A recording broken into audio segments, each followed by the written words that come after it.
Eu queria começar trazendo para vocês uma pauta que eu acho absolutamente magnífica. É uma matéria, não é nem matéria, é uma eu não sei o que é isso. Lauro Jardim escreveu 3 linhas.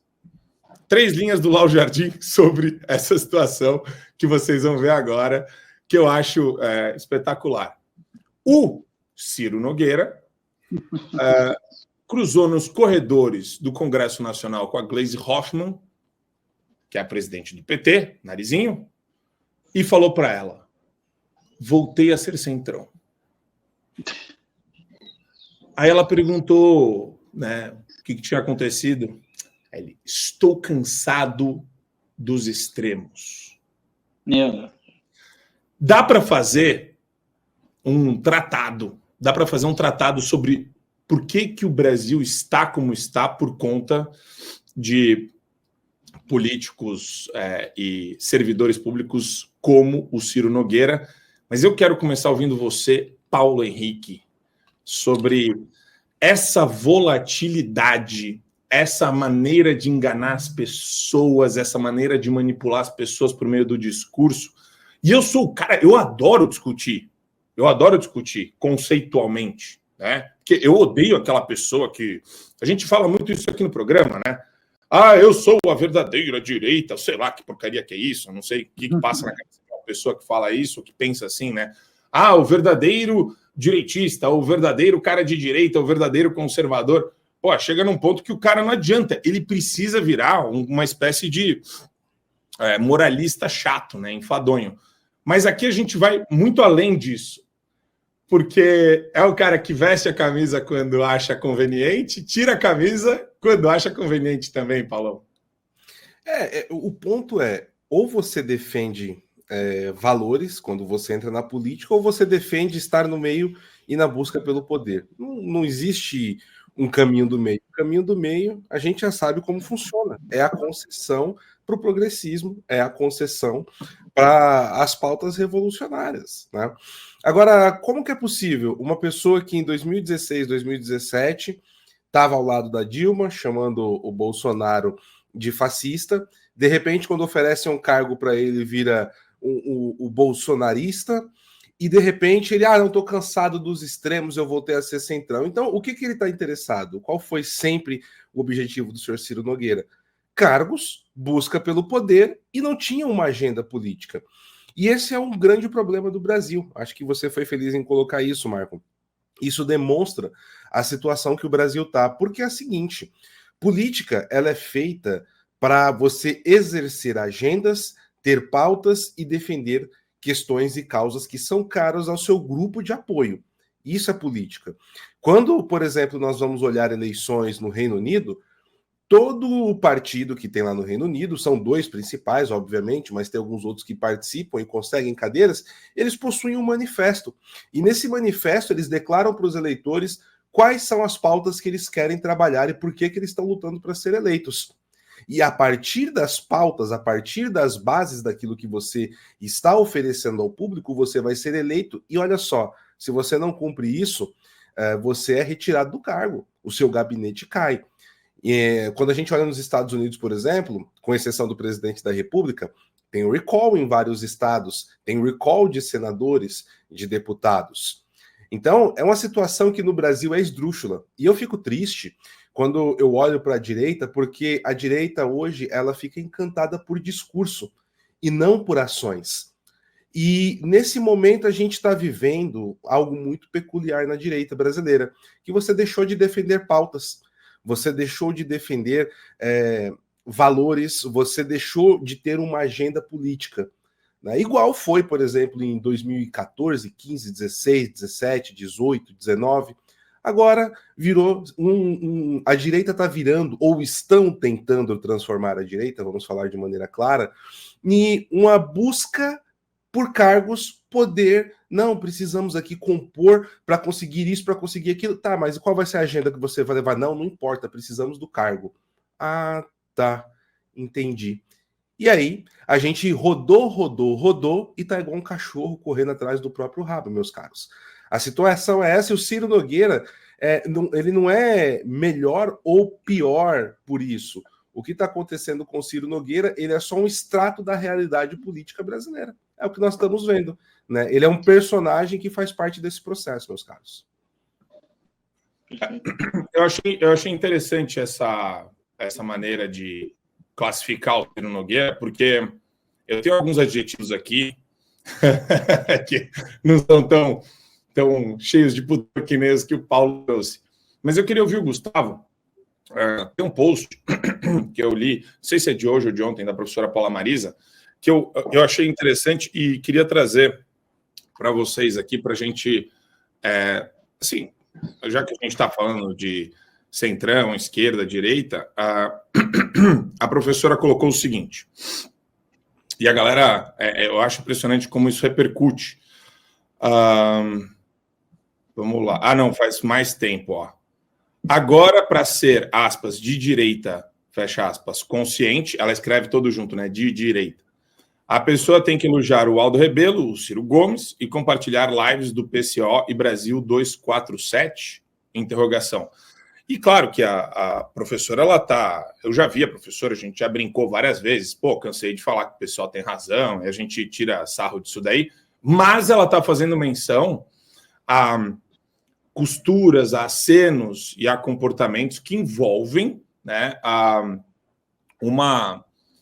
o que chamam de pragmatismo político, mas eu vejo como um enfraquecimento não só da verdadeira pauta, que é o impeachment do Alexandre de Moraes, como é uma forma de você abrir a porteira para essa galera, para esse bando de gente que não tem compromisso com isso que o Paulo falou, né? Princípios e valores. Por exemplo, você pode gostar do que o Aldo Rebelo fala, mas o cara é fundador do Foro de São Paulo, o cara tá... Ele é Mao Tse Tung na cabeça, assim, maoísta 100%.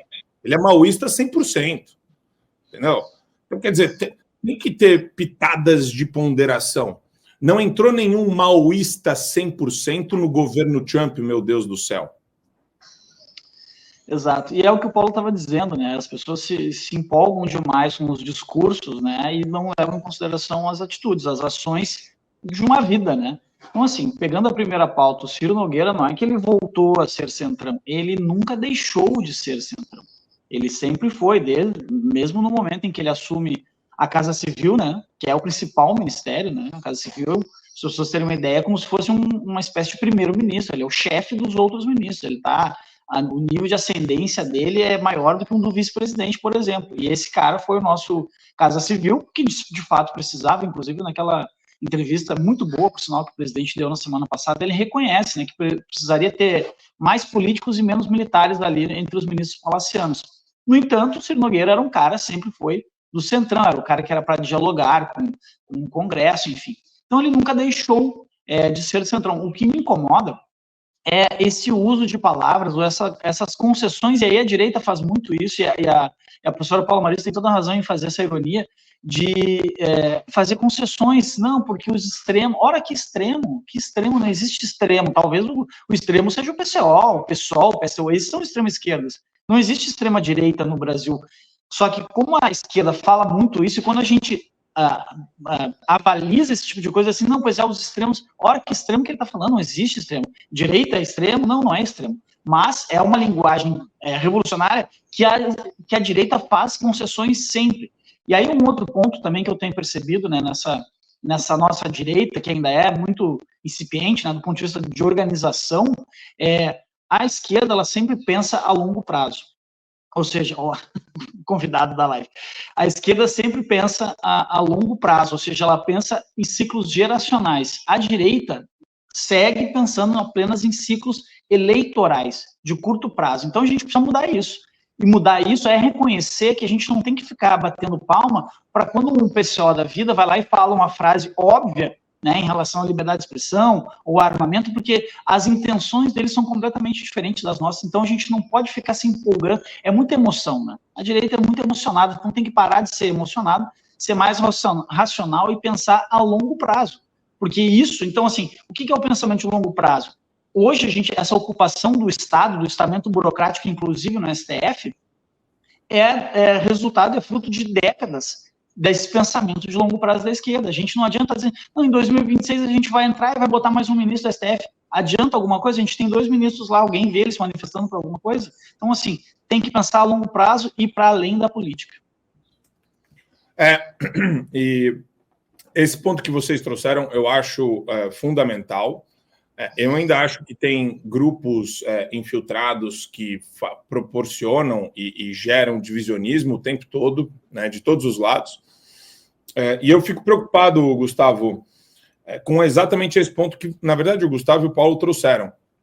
Como que a gente resolve um problema, olha só, né, cultural da direita? E daí entra... O que atrapalha a gente para resolver um problema cultural da direita? Na minha concepção, tá? A maior parte, e muita gente fala isso, só que às vezes fica meio solto isso. E eu gosto de dar concretude para algumas coisas. Ego, vaidade, cargo, posto. Porque daí o cara vira e fala, irmão, eu tô onde eu tô, você tá onde você tá. Cada um... Não é aquela história do cada cachorro que lamba a sua caceta? Não é isso, não. A direita parece... A direita brasileira virou um cada cachorro que lamba a sua caceta, irmão. Não virou? Ou eu tô errado? Não, é isso aí. Assim, existe apoio. Porra, eu não posso reclamar de apoio. Ponto. Tá? Isso eu quero deixar bem claro. A gente fez o Fora Moraes, porra, foram 15 senadores. Desculpa, foram 4 senadores, sabe? 15 deputados federais.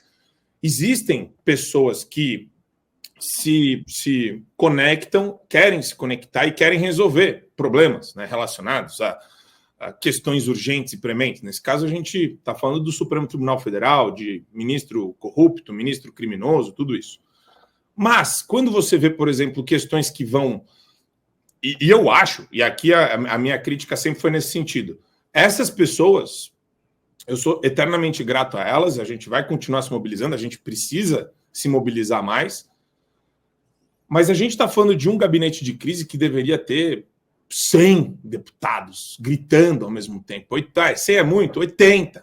Sabe? 2 salas de aula do ensino fundamental. Vamos colocar assim, pelo menos. 2 salinhas de aula do ensino fundamental, Paulão, para mostrar para as pessoas que derrubar o Twitter não é coisa de sociedade saudável, não é coisa de uma sociedade que atingiu um patamar civilizatório mínimo, minimamente razoável, minimamente adequado. Então, eu espero que, pelo menos, né, a turma que se diz de direita no Congresso Nacional também consiga apertar essas figuras corruptas do centrão fisiológico. Eu não tenho problema nenhum do cara não querer se definir como isso ou aquilo. Eu tenho problema de cara vagabundo, né? Vagabundo, cadela do Supremo. O Ciro Nogueira vai ganhar essa semana, Paulo, e você vai ouvir dessa vez em primeira mão, um prêmio instaurado pelo Fio Diário, um prêmio maravilhoso, eu me orgulho de ter criado esse prêmio, Cadelas do Supremo Tribunal Federal. E aqui eu quero fazer justiças cadelas. Para não ficar estranha a frase também, falando que eu amo cadelas, mas assim, nada contra as cadelas, né? Mas viraram cadelinhas, né, de estimação do Supremo Tribunal Federal. O Ciro Nogueira foi premiado essa semana com o nosso magnífico prêmio Cadela do Supremo Tribunal Federal. Mas, Paulo, como que você vê essa situação? Você concorda com essa... Eu concordo plenamente. Eu quero pegar 2 pontos principais do que você comentou, Marco, que é o seguinte. Primeiro, a questão de você encher ali, né, com deputados que, segundo muitos disseram, nós temos o Congresso mais conservador da história do Brasil e etc. Né? O que eu vejo que está muito distante da realidade. Eu acho que conservador de verdade, que tem uma consciência do que é o instrumento político para você alcançar pautas e agendas, acho que a gente não enche 2 mãos hoje dentro do Congresso Nacional inteiro. O ponto que nós temos aqui é por que não são formadas comissões permanentes, não oficiais, dentro da estrutura do Congresso? Por que não são formadas comissões permanentes por aptidão do que cada deputado ou senador tem para discutir as pautas? agronegócio, você ter ali, e eu estou falando da direita, não estou falando bancada, né? Por exemplo, você tem ali do agronegócio, você tem a questão do homeschooling, você tem a questão das liberdades individuais, liberdade de imprensa, você ter questão das relações internacionais, que são extremamente importantes. Não tem. O que a gente tem é, como você falou, no caso de cada um que lamba a sua, né? Porque o mais importante é eu colocar a marca d'água, né? É eu ficar ali vendendo likes, mostrar que eu estou indignado para poder farmar votos, né? Fazer ali um curral de votos virtual. Esse é um grande problema. Então, assim, o problema do Brasil, como o Gustavo bem colocou, não é eleitoral. Eleição, acordem, pessoal, não vai resolver problema nenhum do Brasil. Eu não estou dizendo que eleição não é importante, eu não estou dizendo que você ir votar, selecionar bons quadros não é importante, mas o problema é de formação e é muito anterior a isso. Então, a gente precisa parar de acreditar no que as pessoas falam e cobrar ações. A direita ela ainda está muito encantada com o discurso, né? Eu acho que esse é um ponto. Um outro ponto, Marco, que você falou dos infiltrados. Bom, aqui no Fio Diário eu acabo comentando, né, mais sobre política nacional, mas a minha área é relações internacionais e geopolítica. E eu afirmo para vocês com toda a sinceridade, o que mais tem na direita brasileira hoje é instrumento de agente russo, agente chinês, tá? E de islâmico jihadista. Tá? Nem sei se eu deveria falar isso daqui, porque, enfim, ameaças não é o que falta para mim ultimamente, né, por conta do trabalho que eu faço na geopolítica. E isso está acontecendo no Brasil e nos Estados Unidos, e em muitas alas da direita na Europa. O que mais tem é infiltração de agente chinês, russo e jihadista islâmico. E se você... E assim, percebam, os comentários são sempre os mesmos, a órbita das ideias são sempre as mesmas. Existe, né? Vou pegar aí, como esse próprio pessoal gosta de usar, tem método. É lógico que tem método, né? E o brasileiro médio está caindo igual patinho nisso. E tá virando, a direita brasileira está virando um maravilhoso centrão de esquerda. Um centrão de esquerda é bom, hein? Eu gostei dessa. Tem direita de esquerda também? Tem. Direita, o cara que é direita esquerdista, já ouviu essa? Não, essa existe também. É o direitista revolucionário, né? É um trans. É o trans. Mas assim, de novo, né? Eu gosto sempre de deixar muito claro que nesse papo todo eu odeio purismo conceitual nesse quesito específico. Eu acho que a gente trabalha muito com vetores, diretrizes, e todas as pessoas que se pronunciam a respeito dessa orientação de pensamento, né, dessa maneira de enxergar o mundo, eu vejo sempre com um grão de sal.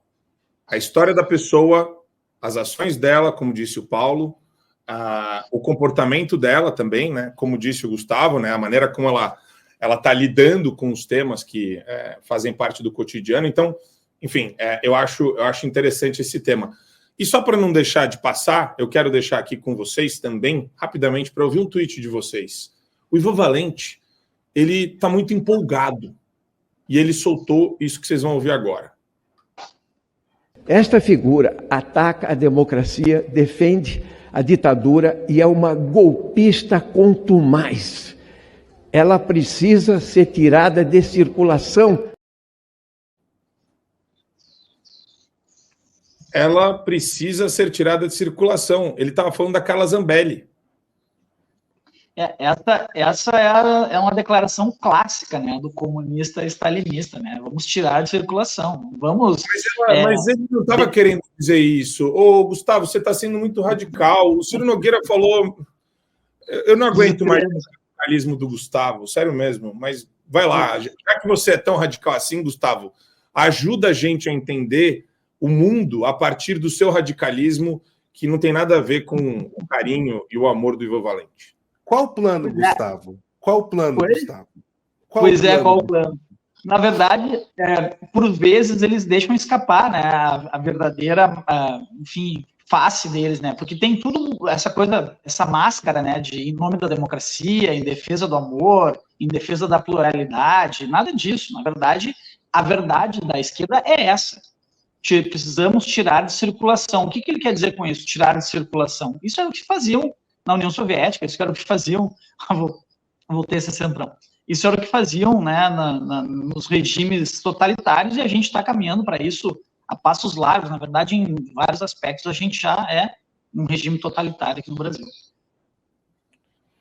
Olha, Oi? não, eu ia só dar o meu tweet aqui. Isso, vai lá, Paulão. Eu estava tentando formular aqui o que você estava colocando, sintetizar, meu caro. Eu acho que cheguei na definição aqui. O problema, né, não é defender pautas e tudo mais. A gente sempre tem que partir da premissa da realidade e, a partir da realidade, trabalhar para fazer a alteração, né? Só que para a gente fazer essa alteração, a gente precisa ter uma meta, ter um propósito, né, ter uma agenda a defender. E isso passa, né, pelo campo político. Acho que é mais ou menos isso, né? Não sei se eu consigo sintetizar o que você estava dizendo, meu caro. E para fechar essa questão da Carla Zambelli, olha, ressalvas com a Carla Zambelli existem várias por conta da atuação política dela. Só que eu sou obrigado a dar a minha opinião sincera aqui com o público. Para mim, a Carla Zambelli ela foi usada também por muito tempo, e na hora que ela deixou de ser útil, foi descartada.